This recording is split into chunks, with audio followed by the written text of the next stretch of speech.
Une carte au trésor apparut soudainement dans le monde, révélant que les arts martiaux de Chinka, le plus grand génie de l'histoire, étaient cachés sur la montagne Yongen avec son arme secrète. Le monde martial, long et silencieux, commença à nouveau à sombrer dans le chaos. Peu de temps après, un homme se fraya un chemin hors d'une grotte avec son épée et s'avança vers le ciel ouvert. Ayant finalement réussi à s'échapper, il remarqua que le ciel bleu lui semblait inconnu. Son passé avant la grotte était complètement effacé. Pourtant, un objectif restait clair dans son esprit. Il se souviendrait de tout ce qu'il pourrait, et se vengerait à tout prix. Ses premiers souvenirs remontent à l'âge de 10 ans, environ. À cette époque, 100 enfants étaient rassemblés. Chinka lui-même avait rassemblé ses 100 enfants. Il était l'un d'eux. Il se souvient clairement des yeux glaçants de Chenija. À l'époque, Chinka leur disait toujours de le suivre. À cette époque, il ne ressentait aucune peur. Peut-être était-ce parce qu'il était un orphelin qui n'avait plus rien à perdre. À partir de ce jour-là, la souffrance déguisée en entraînement aux arts martiaux commença. Chaque aspect de la vie, de l'alimentation au sommeil, était strictement contrôlé. Ils n'étaient pas autorisés à faire quoi que ce soit par eux-mêmes. Le premier art martial qu'ils apprirent fut la respiration elle-même. On l'appelait la technique de respiration des 3 pouvoirs. Cette technique représentait les pouvoirs du ciel, de la terre et de l'homme. Elle permettait aux pratiquants d'absorber l'énergie du ciel et de la terre, en même temps. Après cela, on leur enseigna la technique de l'épée des 3 pouvoirs. Puis vint le jeu de jambes des 3 pouvoirs, qui régissait la façon dont le corps se déplaçait. En d'autres termes, Shenija leur apprit même à marcher. Environ 3 ans passèrent. Junkija les rassembla à nouveau et leur parla de l'avenir. Il leur dit que les arts martiaux qu'il avait enseignés pouvaient atteindre le royaume du dieu de la guerre. Pendant les 7 années restantes, chacun d'eux devait maîtriser ses techniques. Il n'y aurait aucune exception. Chacun d'entre eux devait ouvrir cette porte et entrer dans ce royaume. Il expliqua que, pour éviter qu'une catastrophe ne s'abatte sur le monde, ils devaient s'entraîner librement. Ils continuèrent donc leur entraînement au plus profond de la grotte, exactement comme il l'avait ordonné. Le brouillard qui emplissait la grotte n'était pas un brouillard ordinaire. C'était de l'énergie condensée elle-même. Grâce à cela, leurs arts martiaux s'améliorèrent de jour en jour. Cependant, l'énergie devint si débordante que même l'espace lui-même commença à se déformer. Ce jour-là, les portes de l'enfer s'ouvrirent. De ces portes, des monstres terrifiants commencèrent à se déverser sans fin. Les enfants se battirent avec tout ce qu'ils avaient. Chaque jour devint horrible. C'était une lutte brutale, juste pour survivre. Les arts martiaux que Shenija leur avait enseignés continuèrent d'évoluer. La technique de respiration des 3 pouvoirs devint plus forte. La technique de l'épée des 3 pouvoirs devint plus acérée. Le jeu de jambes des 3 pouvoirs atteignit à un tout autre niveau, par rapport à leur entraînement dans la grotte remplie de brouillard. Leur force s'améliora considérablement. Cependant, il y avait une cruelle vérité. À part lui, personne n'avait survécu. Même son ami le plus proche mourut. Il révéla enfin son nom. Il s'appelle Dan Yongwu. Il est le seul survivant. Au fur et à mesure que l'histoire avance, la scène se déplace doucement vers le pavillon Chuan. Après avoir voyagé loin, Yongwu y arrive pour manger. Au moment où il entre, Jo Xiaoliong, la fille du chef de la famille Hanamjo, le remarque. Elle le montre du doigt à son frère. Elle remarque qu'il porte une épée sans fourreau. Juan, le fils du chef de la famille Hanamjo, le regarde également. Il remarque que l'épée elle-même est impressionnante. On sert à Yongwu un bol de nouilles. Dès qu'il les goûte, il réalise depuis combien de temps il n'a pas mangé de nourriture correcte. Pour lui, les nouilles fondent dans sa bouche. Seyong continue de le fixer. Elle se sent étrangement attirée par lui sans comprendre pourquoi. Lorsque le propriétaire du magasin demande à Yongwu de payer les nouilles, il admet qu'il n'a pas d'argent. Le propriétaire exige alors son épée à la place. Yongwu refuse, expliquant que l'épée est la dernière trace laissée par son ami. Le propriétaire du magasin devient furieux et l'accuse d'avoir prévu de manger gratuitement depuis le début. À ce moment-là, Xiaolion paie le repas de Yongwu. Yongwu se rend compte que la fille a couvert les frais pour lui. Il sent qu'il aurait certainement dû dire quelque chose dans cette situation. En la regardant de plus près, il devient plus certain d'une chose. Ses yeux ressemblent à ceux d'un enfant découvrant le monde pour la première fois. Sans dire merci, Yongwu quitte la boutique. Le commerçant et Join le critiquent, le traitant d'ingrat. Cependant, Xiaolion le défend, affirmant qu'il n'avait vraiment pas d'argent. Zhou ajoute une autre observation. D'après ce qu'il peut voir, Yongwu ne semble pas posséder la moindre énergie interne. Malgré cela, Xiaolion ne peut ignorer ce qu'elle a remarqué plus tôt. Son épée était vraiment extraordinaire. À première vue, c'était clairement un chef-d'œuvre. Elle craint que, s'il continue à se promener sans fourreau, il pourrait avoir des ennuis. Se sentant responsable, elle décide de le suivre. Elle ne peut pas simplement le laisser seul comme ça. Elle pense qu'il aura certainement besoin d'un fourreau. Pendant ce temps, après avoir parcouru une grande distance, Yongwu réfléchit à ce qui s'est passé. Il se rend compte que la fille a payé son repas. Il pense qu'il aurait dû la remercier et, avec cette pensée qui persiste dans son esprit, son voyage continue. La scène se déplace doucement vers le pavillon Chuan. À l'intérieur, de nombreuses personnes sont rassemblées et mangent ensemble, créant une atmosphère animée. Xia-Lion, la fille du chef de la famille Hanam-Jo, observe la situation et se dit que la puissance de l'alliance Murim est vraiment impressionnante. Elle remarque que Changsha est rempli de guerriers de l'alliance Murm. Jo-in, le fils du chef de la famille Hanam-Jo, est d'accord avec son évaluation. Il trouve cela incroyable et admet qu'il n'aurait jamais imaginé que le chef de l'alliance lui-même agirait personnellement. Sam Makial, le directeur de l'agence d'escorte Hanam sous la direction de la famille Jo, explique que c'est parce que l'alliance de la Voie du Mal et les bandits de la Forêt Verte se dirigent vers la montagne Yongen. Chi-Hol réfléchit à cette explication et pense que, bien que cela fasse partie de la raison, la véritable cause derrière tant de personnes qui le suivent est la réputation écrasante de cet homme. Le récit passe ensuite à l'explication de Chen Qijia. Il est présenté comme le plus grand génie de l'histoire des arts martiaux. Il possédait une perspicacité exceptionnelle et a créé d'innombrables formations de pièges. On dit qu'il maîtrisait de puissants arts martiaux et qu'il avait même acquis la capacité de lire l'énergie même du ciel. Lorsque Shenija atteignit ses dernières années, il créa un art martial connu sous le nom de lame d'ombre éclair. Grâce à ses méthodes uniques qui intégraient des formations de pièges, il secoua le monde entier. Tinka transmit plus tard ses arts martiaux à un certain vagabond, transformant un combattant inconnu de 3e ordre en un maître absolu en seulement 3 ans. Ce guerrier fut finalement qualifié d'ennemi public et connu, une mort misérable. Cependant, cet incident attira encore plus l'attention du public sur Chinga. Par la suite, de nombreux groupes d'arts martiaux le recherchèrent, mais Shenija disparut soudainement, sans laisser la moindre trace. Chiol réfléchit au fait que le chef de la famille, Joe Hex, a maintenant découvert une carte au trésor contenant les arts martiaux du disparu Chinka, et qu'il est donc tout à fait naturel que le monde entier des marshals soit à sa poursuite. Il ajoute que puisqu'il est présent à la demande du chef de la famille, Joe, rien de majeur ne devrait se produire, mais qu'une extrême prudence est tout de même nécessaire. Il leur rappelle que dans ce monde, des choses complètement inattendues peuvent parfois se produire. Yan écoute attentivement tout ce qui se dit. Elle évoque alors l'idée de suivre ce vagabond et exprime son opposition. Ohan répond immédiatement que le vagabond n'a rien à voir avec elle et qu'il est un homme sans manières ni courtoisie, ce qui rend sa gentillesse dénuée de sens Jodaway. Yan tente d'expliquer son point de vue, mais elle se range du côté de Joe. Il convient qu'il est bien trop dangereux de s'éloigner du groupe pour le moment. Il souligne également que le chef de l'Alliance devrait arriver bientôt. Se sentant impuissante, Yeon accepte la situation et dit qu'elle n'a pas d'autre choix que de suivre leurs souhaits. La scène se transforme ensuite en marché. La musique des artistes de rue emplit l'air. Les vendeurs sont occupés à vendre des légumes, et les rues sont animées. Au milieu de tout cela, se tient Yonk, Fiou, qui pense tranquillement à la beauté de l'endroit. Dan est soudainement submergé par un souvenir de son passé. Il se souvient d'une époque où lui et son ami proche combattaient côte à côte contre des démons et des dragons. Au cours de cette bataille, son ami a implanté dans le cœur de Dan une forte détermination à s'échapper de cette prison ensemble.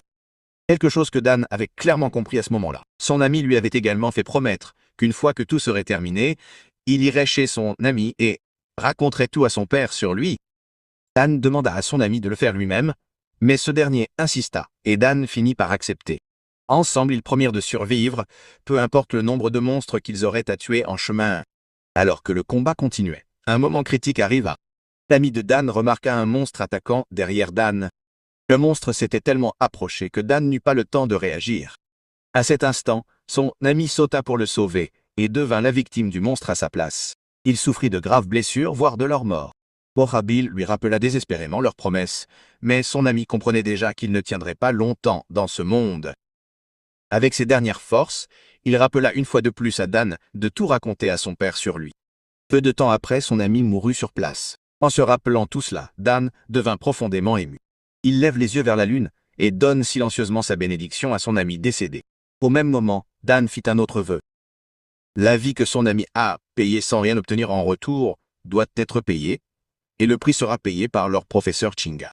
Avec cette détermination, Dan se lance dans un voyage pour tuer son propre professeur. Perdu dans ses pensées, Dan retourne au restaurant. À l'intérieur, il remarque que Seyal est toujours assis là. Dan réalise qu'il n'a jamais remercié Seyal de l'avoir aidé plus tôt. Pendant qu'il est là, il entend une courte conversation sur un arrêt au mont Yongen avant de se rendre en ville. Dan écoute attentivement et remarque bientôt un grand groupe de l'Alliance Muram. Ils reçoivent l'ordre strict de continuer vers la montagne sans se reposer afin d'arriver plus vite. Et suivant l'ordre, tous les membres de l'Alliance se mettent à courir à toute vitesse. Dan les regarde passer en courant et ils voient également Séol courir à leur côté. Ils commencent à se demander où vont tous ces gens. Avec cette question en tête, Dan décide de les suivre secrètement. Au milieu de la nuit, les étudiants Kyurem reçoivent enfin l'ordre de se reposer. Bon se cache derrière un arbre et les observe tranquillement. Le soupçon grandit dans son esprit qu'il pourrait se diriger vers le même endroit d'où il est venu autrefois. Mais il n'arrive toujours pas à comprendre ce qu'il recherche exactement. À proximité, le directeur Chiel parle au chef de l'Alliance Muram, exprimant son inquiétude quant au fait que l'Alliance du Chemin du Mal et la Forêt Verte prennent soudainement des mesures inhabituelles et que des moments comme ceux-ci ont toujours été dangereux. Le chef de l'Alliance Muram acquiesce, déclarant que ces groupes se dirigent vers un objectif complètement opposé au leur, et insiste sur le fait que tout ira bien, lui disant de ne pas trop s'inquiéter. Après avoir entendu cette réponse, le directeur Chiol réfléchit intérieurement, se demandant si son instinct ne lui fait pas défaut maintenant. D'un autre côté, Seyal apparaît.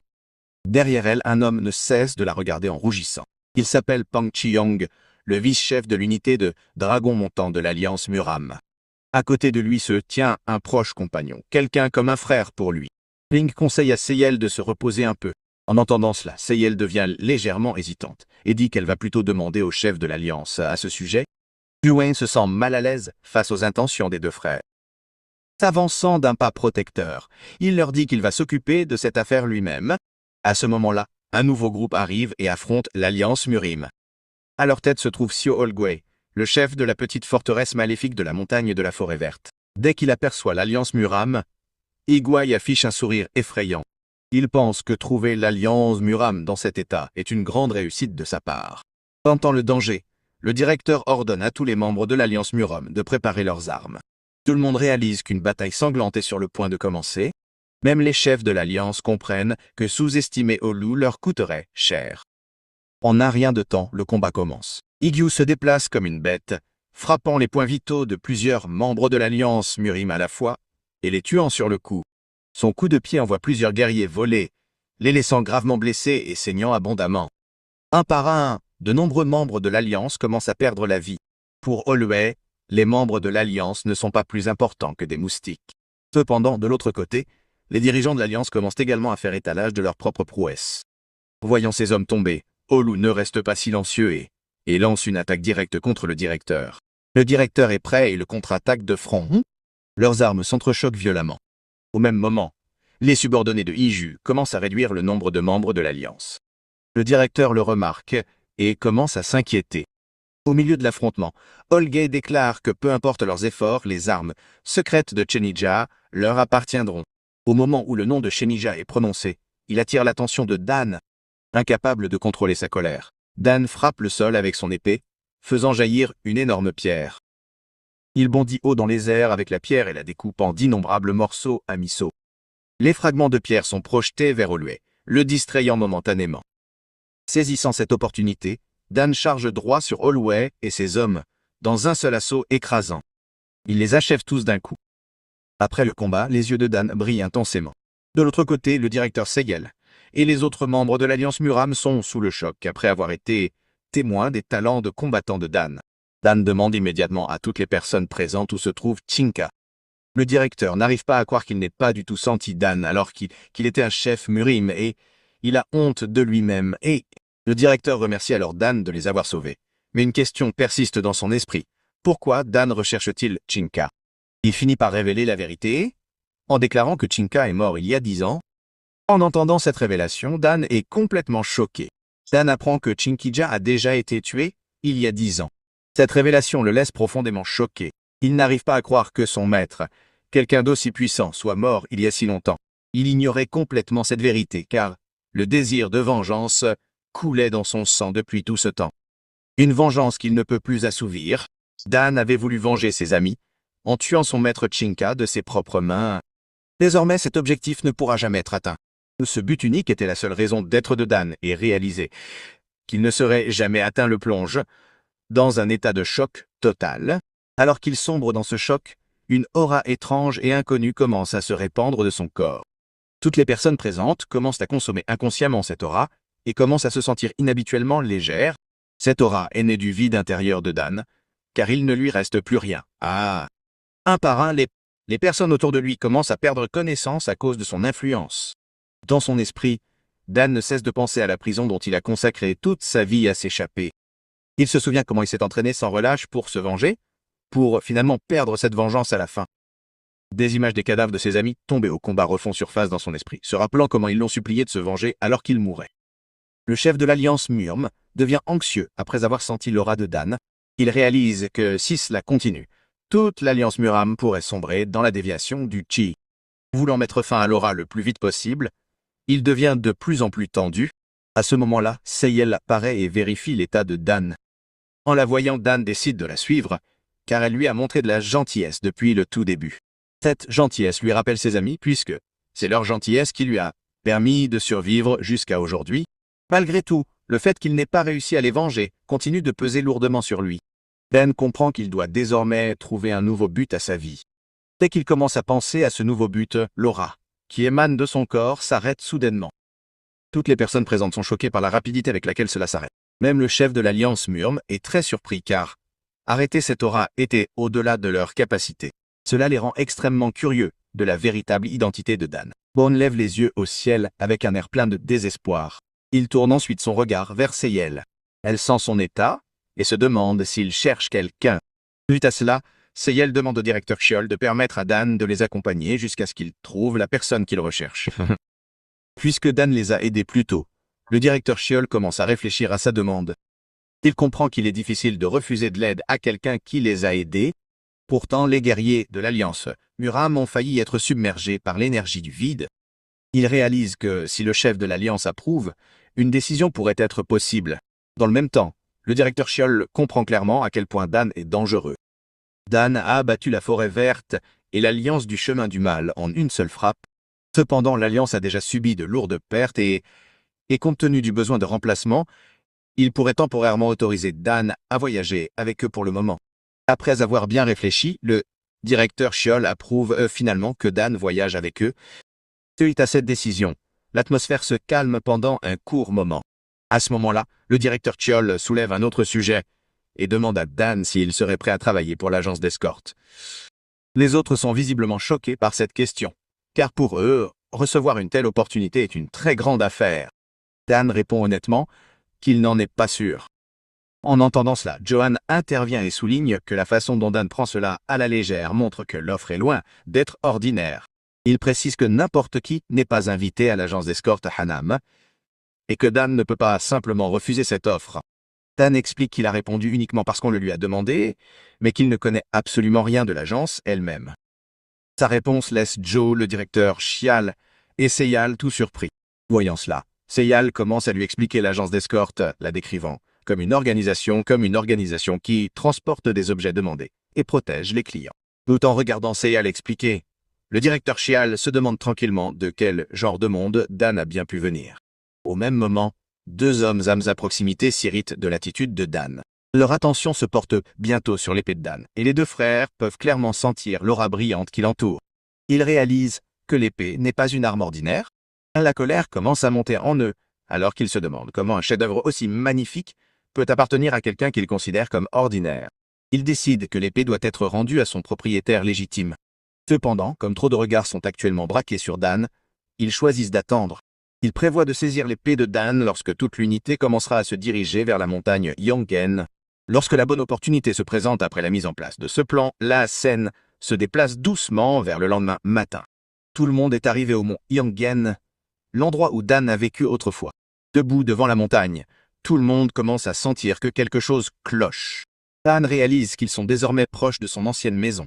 Le directeur Tial est rempli d'excitation, croyant qu'ils vont enfin découvrir le manuel secret de Chinka. Cependant, le chef de l'Alliance déclare qu'ils n'ont toujours pas réussi à localiser l'entrée de la montagne. Tout le monde cherche désespérément, mais personne n'y parvient. Frustré, le chef de l'Alliance suggère qu'au lieu de perdre plus de temps, il devrait simplement détruire la montagne. Le directeur Xial s'oppose immédiatement à cette idée. Craignant que le manuel secret de Chenija ne soit détruit dans le processus, Dan, qui se tenait à proximité et écoutait, se souvient qu'il a déjà détruit cette montagne une fois auparavant. Sachant cela, il comprend que trouver l'entrée de Chinka nécessitera une attention particulière. Alors qu'il se concentre, Dan commence à sentir l'aura de Chinka venant d'une direction spécifique. Sans perdre plus de temps, il fonce soudainement vers cet endroit. Sa vitesse incroyable laisse tous les spectateurs sous le choc. Dan fonce directement à l'endroit où il a senti l'aura de Chinija et révèle l'entrée cachée à tout le monde. Le directeur Chiel demande à Dan comment il en sait autant sur cet endroit. Devant tout le monde, Dan révèle qu'il a vécu autrefois sur cette montagne, ce qui explique pourquoi il la connaît bien. En entendant cela, Seyal est choqué. Au même moment, les soupçons de l'un des deux frères se confirment. Il avait déjà pressenti que Dan devait vivre dans un endroit reculé comme celui-ci. Les deux frères commencent à se moquer de Dan ensemble. L'un d'eux le traite de bête sauvage, tandis que l'autre l'insulte en le traitant de vagabond, sans valeur. Seyal entend clairement leurs paroles, mais choisit de ne pas répondre. Peu après, le directeur Chial donne des ordres fermes à tous les membres de l'Alliance. Il déclare que les recherches seront menées par lui-même, le stratège et les chefs des unités du Dragon Bleu et du Dragon Montant, tandis que l'unité de la Tortue Noire gardera le périmètre. Tous les guerriers saluent et exécutent les ordres avec une loyauté totale. Ensuite, le directeur Chiel remercie formellement Dan de manière respectueuse. Dan répond en déclarant qu'il n'y a rien à l'intérieur de la montagne Anissa. Il explique que s'il existe quelque chose là-bas, ce n'est que la mort des souvenirs appartenant à ses amis tombés au combat. Il peut voir l'aura sombre et désagréable de ses souvenirs s'échapper de l'entrée. Cela change la perception que le directeur Chiol a de Dan. Il dit à Dan de tout leur laisser à partir de maintenant, et lui conseille de ne pas s'impliquer davantage. Sur ce, le directeur Chiol et le chef de l'Alliance entrent ensemble dans la montagne. Tandis que Dan les regarde partir en silence. Dan se dit que puisque Kija n'existe plus dans ce monde, aucune des affaires de Chinka ne le concerne plus. Il décide de prendre ses distances avec tout cela. À ce moment-là, Seyal s'approche de lui et lui demande avec incrédulité s'il a vraiment vécu sur cette montagne.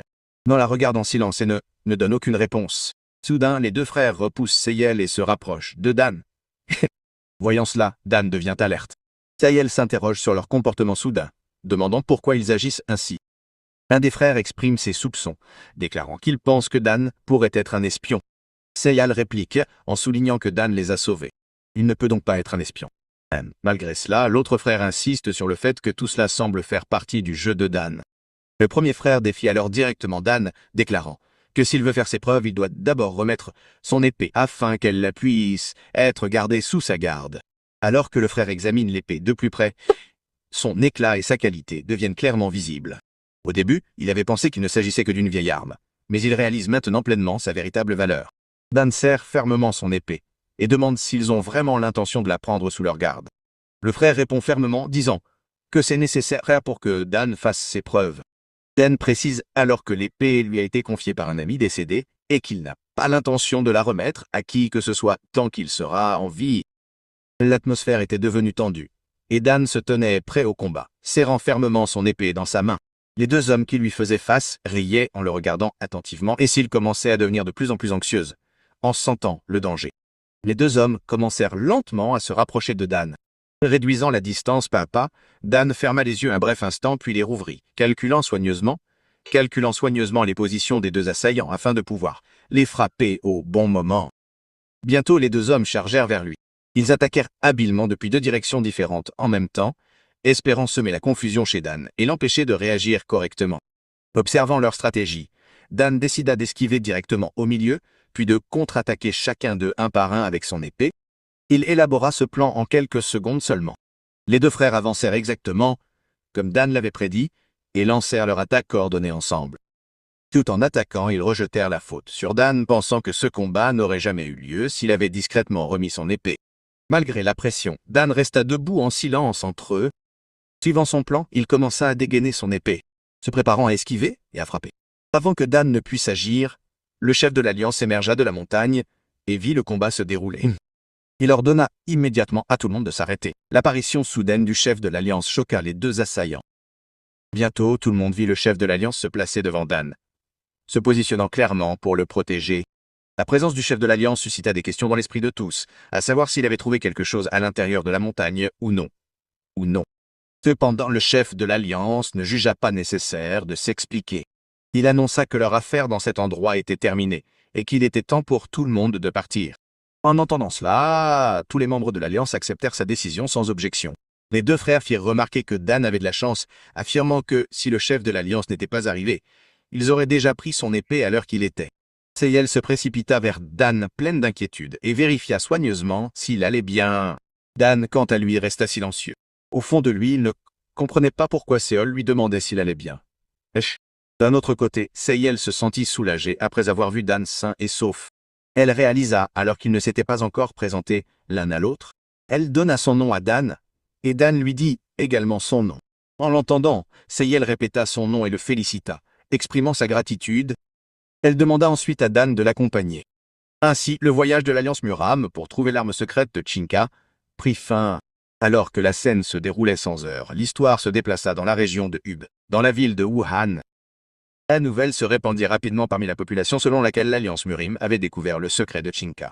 Cependant, leur curiosité s'avéra vaine, car même si l'Alliance Murum avait trouvé quelque chose, cela resterait un secret. Les citoyens ordinaires ne sauraient jamais la vérité. Ainsi, des rumeurs sans fin sur l'Alliance Muram commencèrent à se répandre comme une traînée de poudre. De là, l'attention se porta sur le siège de l'Alliance Muram, où une réunion du Conseil des Anciens se tenait pour discuter de ces rumeurs. Le chef de l'Alliance semblait troublé. Tout comme Dan l'avait dit plus tôt, le chef de l'Alliance n'avait trouvé aucune arme secrète à l'intérieur de la montagne. Il savait que même s'il essayait de dire la vérité aux citoyens, personne ne le croirait. Le chef de l'Alliance plaça une boîte en bois devant tout le monde. C'était la boîte même qui avait été laissée sur la montagne, avec une lettre écrite par Chinka avant son départ. Cependant, l'écriture de Chinka était difficile à comprendre et sa signification n'était pas claire au début. Après des efforts considérables, le chef de l'Alliance commença lentement à lire la lettre en silence dans son esprit. La lettre parlait d'une personne de la génération actuelle, connue sous le nom d'enfant démon de sang, qui tentait de plonger tout le monde Marshall dans le chaos. Pour mettre fin à cette menace, Shenija avait élevé 100 maîtres hors pair. La lettre exprimait l'espoir que ces maîtres seraient utilisés pour arrêter l'enfant démon de sang. Elle expliquait en outre que pour contrôler les 100 maîtres, le tambour yin-yang à l'intérieur de la boîte en bois serait absolument nécessaire. La lettre se terminait par une déclaration selon laquelle les plans de l'enfant démon de sang ne se dérouleraient jamais selon sa volonté. Après cela, les anciens commencèrent à ouvrir la boîte en bois. À l'intérieur, ils découvrirent le tambour yin-yang. Une aura étrange et inhabituelle pouvait être vue émaner de tout autour. Le chef de l'Alliance examina attentivement le tambour yin-yang. Il n'en avait quasiment aucune connaissance préalable. Pourtant, il estimait que le tambour ne correspondait pas tout à fait à ce qui était décrit dans la lettre. En raison de cette incohérence, il eut du mal à accorder une confiance totale au contenu de la lettre. Remarquant la réaction du chef de l'Alliance, l'un des anciens se demanda s'il pensait que la lettre et la boîte n'étaient rien de plus que des absurdités. Le chef de l'Alliance, cependant, estima que tout indiquait un plan délibéré de quelqu'un. Jiang était d'accord avec le raisonnement du chef de l'Alliance. Il commença à soupçonner que la faction de la Forêt Verte ne cherchait pas vraiment l'arme secrète de Shenija, et qu'elle avait pourtant attaqué l'Alliance Muram. Le chef de l'Alliance partagea alors clairement ses pensées, expliquant que lorsqu'ils étaient arrivés à Yongen, ils n'avaient pas pu trouver un seul vestige. Le fait que de nombreux cadavres avaient déjà disparu était la preuve que quelque chose n'allait pas. Au même moment, les rumeurs sur le marché devenaient rapidement incontrôlables.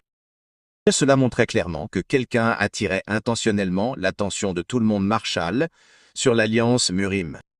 En entendant cela, les autres anciens s'inquiétèrent et commencèrent à se demander qui pouvait bien orchestrer de telles actions.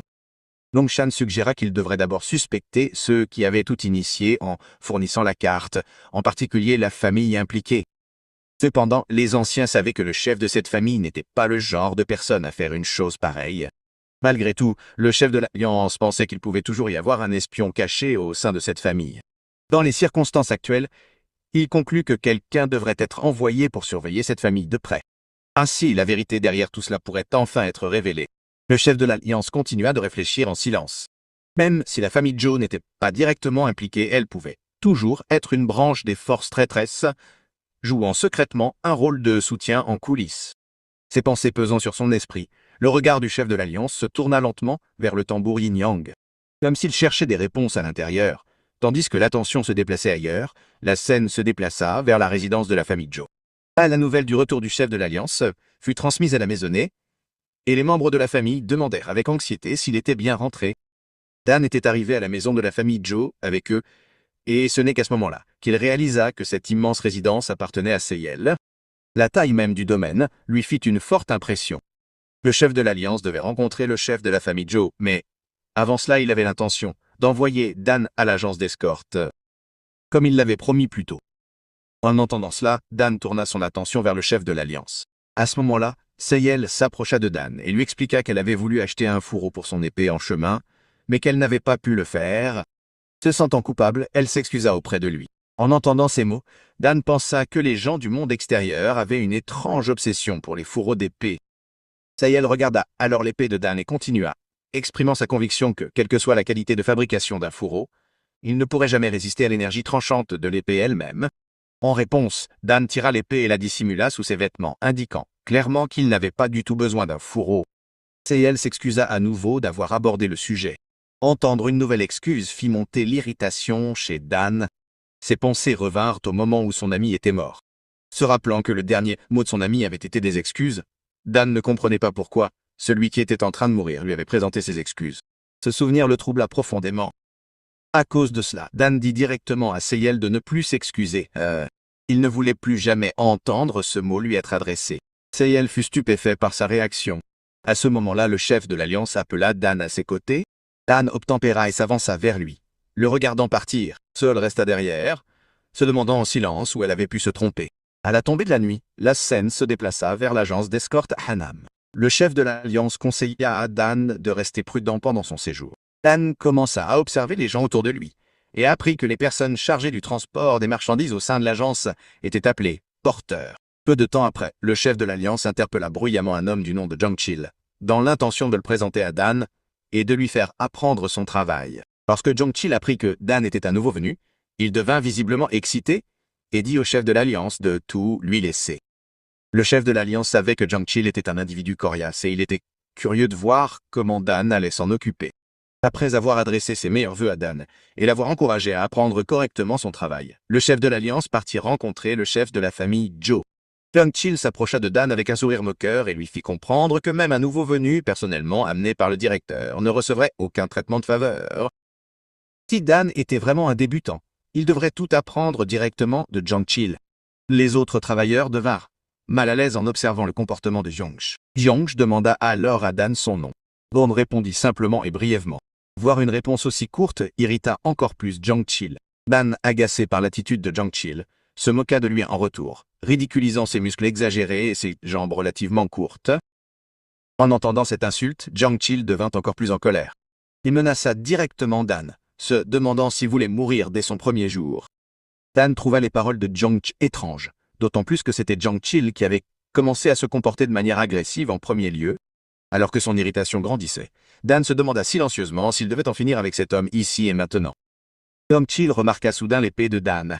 Selon lui, Areorter n'avait pas le droit de porter une épée. Il exigea donc que Dan la lui remette.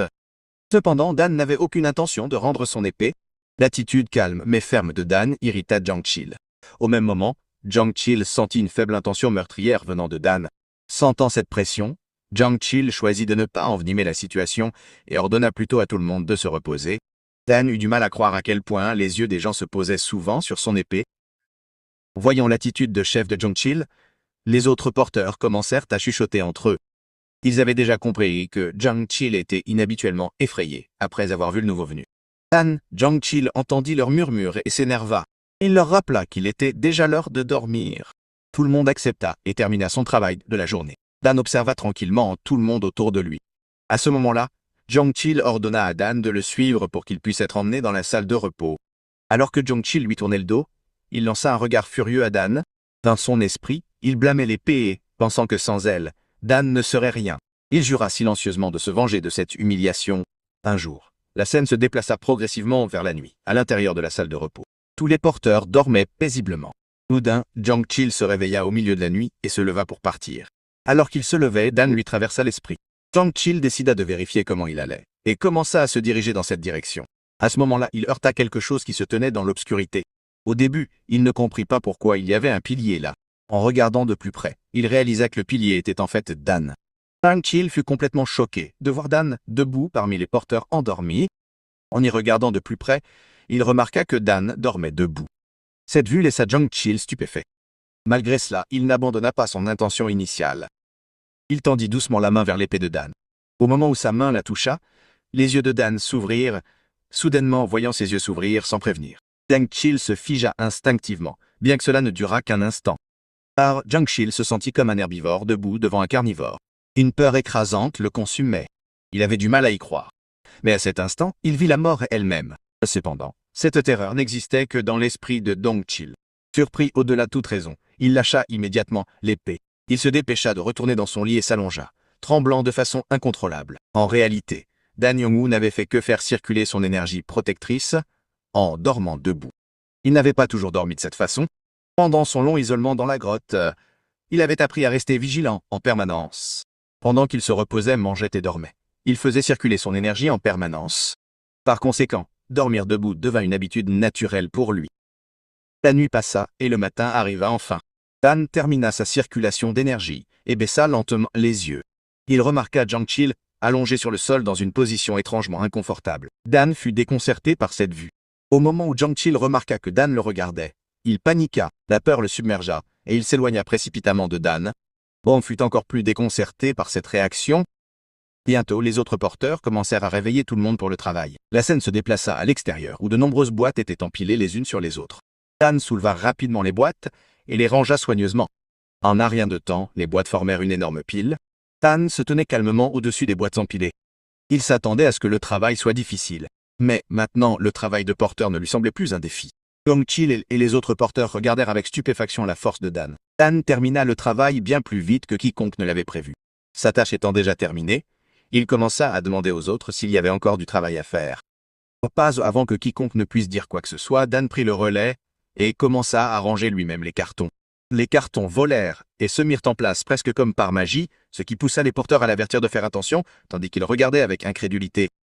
Une fois tout le travail terminé, Jiang Chil se tint debout avec l'un des porteurs et commença à bavarder sur Dan. Il dit que Dan ne semblait pas être un être humain ordinaire, car aucune personne normale ne pouvait gérer autant de travail toute seule. À ce moment-là, Seyel arriva avec le groupe d'escorte. En la voyant, ils lui demandèrent tous les deux pourquoi elle était là. Seyel leur sourit, sachant déjà que c'était l'heure du repas du porteur et que tout le monde serait libre. Elle était en fait venue pour rencontrer Dan. La façon dont Dan avait refusé d'accepter ses excuses et sa colère la dernière fois l'avait rendue très curieuse. À cause de cela, elle n'avait pas pu dormir de la nuit. Elle se demandait sans cesse pourquoi Dan avait dit de telles choses. Voulant tirer les choses au clair, elle est venue ici aujourd'hui pour le rencontrer. Juste à ce moment-là, Dan est sorti après avoir terminé son déjeuner. Voyant Seol debout dehors, il s'arrêta, là où il était. Seol le salua en l'appelant frère. Dan lui raconta alors qu'il avait commencé à travailler comme porteur. Seol l'apprécia et lui demanda des nouvelles de son travail, lui demandant également s'il s'y sentait à l'aise ou non. Alors que sa curiosité grandissait, Sial commença à interroger directement Dan sur ses goûts et ses dégoûts. Elle n'avait pas vraiment envie de poser cette question, mais elle sentit que cette question pourrait l'aider à trouver la réponse qu'elle cherchait. Dan Pron lui dit qu'il aimait beaucoup la paix, et qu'il détestait absolument tout ce qui la brisait. Parallèlement à cela, il ajouta qu'il n'aimait pas non plus qu'un ami s'excuse. En entendant cela, Seol se sentit très heureuse car elle réalisa que Dan la considérait comme une amie. Elle promit à Dan qu'à partir de maintenant, elle ferait attention à ne pas s'excuser. Alors que leur conversation se poursuivait, une voix apparut soudain en disant « Quelle coïncidence !» En arrivant à cheval, Seiya et Dan tournèrent tous deux leur attention vers cette personne. Cette personne n'était autre que Pang Xiong. Il flirta avec Seyal et lui dit qu'elle était devenue encore plus belle qu'avant. En le voyant, Seyal lui demanda pourquoi il était venu ici, car selon elle, Pang aurait dû être impliqué dans les affaires du monde Marshall à ce moment-là. Pang lui dit qu'il avait été appelé par l'Alliance Muram pour une autre mission. Il avait été décidé de soutenir l'agence d'escorte Hanam autant que possible. Pas ainsi, contrairement au souhait de paix de Dan Yongku-Hank, le monde Marshall fut placé devant un tourbillon de sang. La scène se transforma alors en murmure. À l'intérieur d'une grande salle, de nombreux cadavres étaient disposés et abandonnés. Parmi eux, un homme était agenouillé devant une pièce, dont l'entrée était ornée de rideaux. À l'intérieur de cette pièce, une personne était choquée après avoir perdu 30 membres de l'unité du ciel d'avertissement. Et l'homme agenouillé commença à implorer le pardon, disant qu'il n'avait toujours pas réussi à trouver le seul responsable de ses actes. La personne à l'intérieur de la pièce déclara que l'unité du ciel d'avertissement, qui pouvait facilement balayer même les forces noires de l'Alliance Murm, avait été détruite par un seul individu. Entre les rideaux, cette personne tendit une main, d'où une aura rouge se mit à jaillir. L'aura se dirigea vers les cadavres et les souleva dans les airs. Voyant cela, l'homme agenouillé fut horrifié. Les cadavres commencèrent lentement à bouger leurs mains et leurs pieds comme des jouets. Puis les yeux de la personne, à l'intérieur de la pièce, se révélèrent, brûlant d'un sentiment de vengeance. Il connaissait Chinga, se moquant des propos de Chinga sur les 100 monstres. Il défia Shenija dans son esprit, se demandant qui gagnerait contre son enfant démoniaque, disant qu'il attendrait le résultat. Il se mit à rire d'une manière effrayante. La scène se déplace, lorsque Seyal remarque soudainement Pang debout à proximité. Elle se fige sur place, visiblement secouée par sa présence. Au même moment, Ping, le vice-chef de l'unité des dragons montants, regarde Seyal et sourit. Dans ses pensées, il reconnaît que Miss Seyal est toujours aussi belle. Cependant, il remarque également le jeune homme à côté d'elle, et se demande qui peut être ce garçon. Pang tourne son attention vers Dan et le juge, d'un air moqueur. Il trouve absurde qu'un simple porteur porte encore une épée. Il pense qu'il est insensé de s'accrocher à quelque chose qui dépasse ses capacités. Seyal regarde Dan avec panique. Elle réalise que l'unité de dragons montants représente l'Alliance Murum elle-même. Elle craint que, si Dan cause des problèmes, il pourrait en subir de graves conséquences. Submergé par l'inquiétude, Seyal interpelle Dan et l'exhorte à ne pas s'impliquer pour le moment. Ping réagit avec colère à ses paroles. Il s'irrite qu'elle utilise déjà le titre de frère pour Dan, Kan. À proximité, Pang Marong, une épéiste connue pour son épée qui tranche les âmes, observe la situation. Elle se dit que la raison pour laquelle elle s'est précipitée ici dès que le chef de l'Alliance a donné des ordres était entièrement à cause de Miss Jo. À ce moment-là, Ampio, un guerrier escorte de l'agence d'escorte Anam, arrive. Il salue Seyal, puis explique qu'il est venu sous les ordres directs du directeur. Sa mission est de former le nouveau porteur, qui rejoindra la prochaine mission d'escorte. Seyal réagit avec inquiétude. Elle fait remarquer que Dan vient tout juste de commencer à travailler. Pang sourit intérieurement. Il considère que c'est l'occasion idéale de se rapprocher de Mademoiselle Seyal, sans ce garçon gênant dans les parages. Dan écoute tranquillement, puis répond. Il admet qu'il ne comprend pas ce qu'est une mission d'escorte. Cependant, il déclare fermement qu'il ne peut pas abandonner son épée. Iyo réagit avec surprise en entendant parler de l'épée. Après une brève pause, il décide que Dan devrait simplement l'accompagner pour l'instant. Pang s'impatiente et réprimande Dan pour son hésitation. Il lui rappelle qu'un guerrier de l'agence d'escorte, son supérieur, l'attend déjà. De loin, Rian observe Dan attentivement. Il se rend compte que l'épée que Dan porte n'est pas juste pour le spectacle. Dan commence à partir avec Yongpayo. Seyal lui demande immédiatement où il va. Dan explique qu'il suit Impayo. Il pense qu'il ne peut pas se permettre de perdre son emploi. La narration bascule ensuite brièvement dans le passé. On voit Chia parler à Impayo. Il lui demande de s'assurer que Dan ne cause pas de problème pendant la mission d'escorte. Impayo demande à Chiol ce qu'il entend par cet avertissement. Chiol répond qu'il comprendra une fois qu'il aura rencontré Dan lui-même. Dans ses pensées, Chiol décide qu'il doit séparer Dan et Seyal avant que Dan ne se rapproche davantage d'elle. L'histoire revient au présent. Alors que Yonga marche aux côtés de Dan, il réfléchit à ce qu'on lui a dit. Il se souvient que Dan a affirmé avoir vécu seul dans les montagnes. Outre sa manière inhabituelle de parler, un détail ressort clairement. Un porteur portant une épée est très méfiant. Hai demande à Dan s'il s'entraîne au maniement de l'épée. Dan répond calmement qu'il pratique la technique de l'épée des 3 pouvoirs. Iyo suppose que Dan doit être un débutant. Il explique que si la technique de l'épée des 3 pouvoirs est la base des arts martiaux, il existe des techniques bien supérieures pour le combat réel. Impayo dégaine alors son épée et fait signe à Dan de montrer son talent. Dan réagit avec prudence, se demandant si Impayo a l'intention de le tuer. Iyo le rassure en lui disant qu'ils ne font que comparer leurs compétences. Dan déclare avec assurance qu'il est plus fort. Impayo rit de cette affirmation audacieuse. Il admet qu'il aime la confiance de Dan et décide de commencer. Alors que le duel commence, Dan commence à ajuster ses mouvements avec précaution. Impayo demande ce que fait Dan. Dan explique qu'il ajuste l'angle. Il admet que c'est la première fois qu'il essaye de ne pas tuer quelqu'un. Impayo comprend immédiatement. Il réalise que c'est sans doute ce à quoi son maître faisait référence plus tôt. Iyo fonce droit sur Dan. Dan analyse calmement l'attaque imminente. Il décide que pour éviter de tuer, il doit frapper juste devant les yeux de son adversaire. Dan déclenche un mouvement de la technique des 3 épées de puissance. Il utilise une technique connue sous le nom de tonnerre céleste. Une énorme explosion éclate lorsque l'attaque touche le sol. Iyo est projeté en arrière et s'écrase au sol. Abasourdi, Iyomio réalise que ce dont il a été témoin ne ressemble pas à la technique des 3 épées de puissance telle qu'il la connaît. Dan s'enquiert immédiatement de son état et lui demande s'il est gravement blessé. Impayo peine à comprendre ce qui vient de se passer. Il exige de savoir quel genre d'art martial Dan a utilisé. Dan répond simplement que c'était la technique de l'épée à 3 pouvoirs. Il précise que ce mouvement s'appelait le tonnerre céleste. Impayo reste ébranlé. Il a l'impression que bien qu'il s'agisse de la technique de l'épée à 3 pouvoirs, c'était comme si c'était quelque chose de complètement différent. Dans ses pensées, Iopio se souvient très bien de l'attaque, l'énergie de l'épée ressemblait à un éclair tombant du ciel. Il réalise que Dan est un maître suprême. Il se demande si le directeur était déjà au courant de ce niveau de compétence terrifiant. Dan répète calmement qu'il est plus fort. Aipayo réfléchit profondément. Malgré sa puissance écrasante, Dan reste innocent et enfantin. Aipayo décide qu'il doit apprendre à Dan à utiliser correctement ses arts martiaux au sein de cette société cruelle. Onyo tend la main vers Dan. Il explique que la première chose qu'il va lui apprendre, c'est à aider les autres. Il demande à Dan de lui prendre la main et de l'aider à se relever. Dan does exactly as instructed. From that point on, Dan begins staying at Himpayong's home. He slowly starts learning about the world he lost over the years. As time passes, Dan gradually opens his heart to the porters and to Hyomyo. All the while, Ryong silently observes everything from a distance. She and Pang had been ordered by their master to keep an eye on everyone from the Zhou family. This surveillance was due to the Green Forest attack at Xionggen Mountain. If the Zhou family was connected to that incident, they needed solid proof. However, Ryan finds nothing suspicious in this situation. What she does notice is something else. She realizes that Ciel has begun to like Dan. Rong finds Seol's taste rather unique. On the other side, Seol watches Dan as he learns diligently and adapts well. She feels proud believing that he has become a proper member of the Hanam Escort Agency. Soon, the day of the escort mission arrives. The director, Mac, addresses everyone seriously. Il souligne qu'il s'agit d'une mission importante et leur ordonne de la mener à bien en toute sécurité et de revenir sans faute.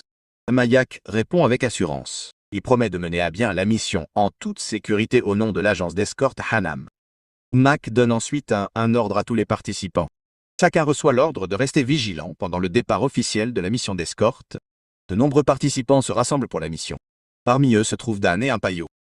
Seyal observe de côté, incapable de cacher son inquiétude. C'est la toute première mission d'escorte de Dan, et elle ne peut s'empêcher de s'inquiéter pour lui. Il y a quelques jours, au bureau du chef de la famille Zhou, des membres de la famille Pang sont arrivés pour rencontrer Zhou Ilon, le chef de la famille Zhou. Les fils et la fille de la famille Pang se sont présentés respectueusement devant lui. Zhou Ilon les a observés attentivement et a pensé que la famille Pang était connue comme la plus grande famille de Marshall de Hebei. Son attention s'est attardée sur Rion, dont la beauté et le charme doux se démarquaient, et il a estimé qu'elle pourrait nouer de bonnes relations avec la jeune génération de la famille Zhou. Zhou Il les accueillit chaleureusement et exprima son espoir que pendant leur séjour, ils partageraient leur sagesse avec les enfants de la famille Zhou par le biais d'échanges d'arts martiaux. Dans ses pensées, il sentait que lorsque les jeunes hommes et femmes passaient du temps ensemble, ils se rapprochaient naturellement, et il voyait cette situation comme une bonne opportunité. En écoutant, Rion se rappela les paroles que son maître lui avait dites avant ce voyage. Il avait mentionné l'unité du dragon montant et expliqué la véritable raison pour laquelle elle était envoyée chez la famille Zhou. La mission était liée à l'attaque de la forêt verte au mont Yonggen. Elle avait reçu l'ordre de confirmer si la famille Zhou était impliquée dans cet incident et de trouver des preuves solides de leur lien. Après s'être installés à la résidence Zhou, les frères et sœurs Pang commencèrent leur séjour. Rion remarqua que son frère Pang semblait avoir oublié la mission et accordait beaucoup trop d'attention à Dame Seyel. Elle fit remarquer que Dame Seyel ne s'intéressait pas à lui et semblait aimer quelqu'un d'autre. Pang cependant resta confiant et indifférent. Il pensait qu'une mission d'agence d'escorte prévue le même jour serait sa chance de briller. Il était certain qu'il réussirait sa mission et gagnerait également le cœur de Dame Seyel. Alors que l'histoire avançait doucement vers le jour de la mission d'escorte, tous les participants étaient réunis et prenaient leur repas. Ce repas était le dernier, avant le départ pour la mission d'escorte. Han Yong-woo était complètement concentré sur la nourriture devant lui. Pour lui, la nourriture cuite était la chose la plus excitante qu'il ait vécue depuis qu'il était venu au monde. Yongo remarqua la façon intense dont Dan mangeait et commenta intérieurement que Dan mangeait comme si manger était un rituel. Il pensait que manger correctement rendrait la mission d'escorte moins difficile. Il réfléchit également à la destination de la mission, qui était le Sichuan. Le Sichuan était connu comme le foyer ancestral du clan Tang depuis les temps anciens. La famille qui englobait tous les clans Tang et était l'une des plus grandes familles du monde Marshall était leur client, la famille Sichuan Tang. À ce moment-là, Tang Oh-hwan, un aîné de la famille Sichuan Tang, entra dans la région. Avec lui se trouvait Tang Chi, un membre de la famille Tang du Silouan. Yonpo observa qu'en plus des guerriers de l'escorte, la famille Tang avait également envoyé ses propres guerriers de garde. Il comprit que les marchandises qu'il transportait devaient être extrêmement précieuses. Dan jeta un bref coup d'œil aux membres de la famille Tang du Sichuan. Soudain, un papillon volta et atterrit près de la main de Sichuan. En quelques secondes, Sichuan libéra son pouvoir et détruisit le papillon sans hésitation. Immédiatement après, Sichuan s'arrêta et examina attentivement tous les porteurs. Parmi eux, il sentit une aura qui émanait fortement. Il réalisa que quelqu'un parmi les porteurs libérait cette présence inhabituelle. Après avoir observé de plus près, son regard se posa sur Dan. Avant qu'il ne puisse réfléchir davantage, Mac, le chef d'escorte de l'agence d'escorte Hanam, s'avança. En tant que responsable général de la mission d'escorte, Mayak annonça que tous les préparatifs du départ étaient terminés et assura à tout le monde que tout était en ordre. Sichuan commença à se demander si l'aura inhabituelle qu'il avait ressentie ne venait pas en réalité de Mayak. Il se demanda intérieurement si Mackay était vraiment si fort. Peu après, Sichuan ordonna à Mayak de partir rapidement, lui rappelant qu'ils avaient encore un long voyage devant eux. Mayak s'adressa ensuite à tous les porteurs et aux guerriers d'escorte. Il ordonna à chacun de finir son repas et leur rappela que le symbole de l'agence d'escorte Hanam était la rapidité. Il expliqua qu'il fallait normalement 4 mois pour atteindre le Sichuan, mais que pour cette mission, il devait arriver dans un délai d'1 mois et demi. Les participants répondirent avec une détermination nerveuse et acceptèrent de suivre ses ordres. Yongpo avertit calmement Dan que s'il prenait du retard, Mac l'expulserait immédiatement de la mission. Dan entendit cela et se demanda ce que Yongpo voulait dire exactement par cette déclaration. La mission d'escorte commença enfin. La difficulté des missions d'escorte de Mac ne venait pas seulement de ses principes stricts qui rendaient les raccourcis impossibles. C'était aussi parce que non seulement les guerriers entraînés par le maréchal, mais même les porteurs devaient courir à la vitesse des chevaux. Malgré ce rythme extrême, Yang suivit la vitesse du groupe d'escorte comme s'il se promenait tranquillement. Mayuk remarqua le style de mouvement de Dan et fut choqué. Dan se leva et se déplaça dans une posture ressemblant à celle d'un cheval. C'est ainsi que Yang et le groupe d'escorte arrivèrent au mont Pyeongjiang dans le district de Nahal en seulement 2 jours. À cet endroit, un groupe de bandits lança soudainement une attaque d'en haut. Le groupe d'escorte pensa d'abord qu'après avoir payé un péage, les bandits partiraient pacifiquement. Mac remit le péage comme prévu. Cependant, le chef des bandits, un homme chauve, refusa de l'accepter. Il exigea que le groupe d'escorte remette tous ses biens et parte immédiatement. Sans avertissement, le chef chauve bondit en avant et lança une attaque soudaine sur Mayak. Yongpo fut choqué par cet assaut inattendu. À ce moment-là, Dan observa attentivement l'agresseur et reconnut que l'homme avait clairement l'intention de tuer. Mayak bloqua la frappe du chef des bandits chauves avec son épée, mais l'homme riposta immédiatement en donnant un puissant coup de pied à la poitrine de Mac, et du sang coula de la bouche de Mac tandis que son corps s'écrasait au sol. Après avoir atterri, le chef chauve se tourna vers ses subordonnés et leur ordonna d'éliminer tout le monde. Sur son ordre, tous les bandits se précipitèrent et lancèrent un assaut général contre le groupe d'escorte. Les porteurs paniquèrent tandis que la situation devenait incontrôlable. Sichuan s'avança et réalisa que ses assaillants n'étaient pas des bandits ordinaires. Il sentit quelque chose de plus profond derrière eux et comprit que quelqu'un de puissant devait les soutenir. Le chef chauve éclata de rire et révéla fièrement qu'ils étaient des héros affiliés à la Forêt Verte. Il déclara que c'était un honneur de mourir de sa main et chargea droit vers Sichuan avec l'intention de tuer. Sichuan réagit froidement, reconnaissant le malheur de la situation. Il comprit que s'ils n'avaient été que de simples bandits, ils auraient peut-être survécu. Sichuan rassembla son aura et lança un poignard enveloppé d'énergie mortelle. Le poignard transperça directement la poitrine du chef chauve et continua son chemin, s'enfonçant profondément dans un arbre derrière lui. Le chef chauve regarda avec incrédulité le sang couler de sa poitrine, et quelques instants plus tard, sa vie s'éteignit. Sans hésiter, Sichuan tourna son attention vers les bandits restants. Il les mit en garde contre le fait d'oser toucher aux biens de la famille Tang. Un par un, il lança ses lames avec une précision mortelle, tuant tous les bandits sur place. Avant que la zone ne puisse se stabiliser, une autre présence apparut. Des membres du corps des esprits de la mort apparurent, et leur chef observa que même les bandits de la Forêt Verte s'étaient avérés insuffisants. Il reconnut que depuis que l'aîné Tang Oguan de la famille Tang du Sien Nichuan était personnellement intervenu, la retraite n'était plus une option. Cet assaut était un ordre direct du chef de famille, et personne ne devait être laissé en vie. Sichuan avertit immédiatement les guerriers d'escorte et les porteurs de se préparer. Il fit clairement comprendre que ses nouveaux ennemis étaient la véritable menace. Il déclara que même si toute l'agence d'escorte Hanam devait tomber, les biens devaient quand même parvenir à la famille principale du Sichuan. Il leur rappela qu'ils étaient les forces d'élite qu'il avait personnellement sélectionnées et leur ordonna de protéger les biens jusqu'au bout, quoi qu'il arrive. Avec cette déclaration, une bataille brutale éclata entre le corps des esprits de la mort et les forces combinées des gardes de la famille Tang. Des guerriers de l'agence d'escorte et des porteurs. Les membres du noyau des esprits de la mort submergèrent facilement les guerriers de l'escorte et les porteurs, les abattant les uns après les autres. Au milieu du chaos, Dan resta complètement immobile, telle une statue, observant le champ de bataille. Alors que Mac continuait de se battre malgré ses blessures, il réalisa que leur guerrier d'escorte seul n'était pas de taille face à ses ennemis.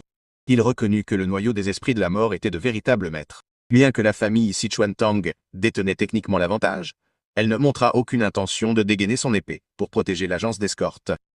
À ce moment-là, un membre du noyau des esprits de la mort attaqua Yompo et faillit le tuer.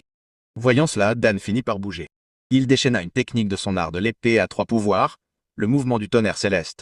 L'attaque frappa le membre du noyau des esprits de la mort et provoqua une énorme explosion qui secoua le champ de bataille. La destruction soudaine choqua les membres restants du corps des esprits de la mort. Yompo, à peine debout, supplia Dan de sauver également les autres. Dan expliqua calmement qu'il avait sauvé Yompo uniquement parce que c'était lui. Yompo insista sur le fait que les autres guerriers de l'escorte et les porteurs étaient également les compagnons de Dan, et lui rappela qu'il n'avait aucune énergie interne pour se défendre. Dan poussa un soupir et admit qu'il ne comprenait pas entièrement ce que Yompo entendait par camaraderie. Cependant, comme Yompo l'avait demandé, il décida de les sauver également. Dan se dirigea ensuite vers le reste des porteurs pour les protéger du massacre. Au même moment, ailleurs sur le champ de bataille, Sichuan était engagé dans un combat contre le chef du corps des esprits de la mort. Le chef se moqua de Sichuan, affirmant que des armes cachées aussi rudimentaires ne fonctionneraient pas sur eux. Il déclara qu'il n'était pas encore trop tard et suggéra que si Sichuan abandonnait les marchandises et battait en retraite, leur vie pourrait être épargnée. Avant qu'il n'ait pu terminer, Dan dépassa le chef à la vitesse de la lumière, le frappant par derrière en un seul passage. Sichuan resta sous le choc, à peine capable de comprendre ce qui venait de se passer. Il réalisa que seul Tang Hogwan pouvait vaguement suivre les mouvements de Dan. Quelques instants plus tard, Dan déchaîna à nouveau tonnerre céleste. Cette fois, l'attaque anéantit en un instant les membres restants du corps des esprits de la mort. Après que le champ de bataille fut devenu silencieux, Dan se demanda calmement si cela suffisait. La nouvelle de l'anéantissement complet du corps des esprits de la mort parvint bientôt à Human High, le chef de la famille Human. Human fut stupéfaite d'apprendre que tout son corps des esprits de la mort avait été détruit.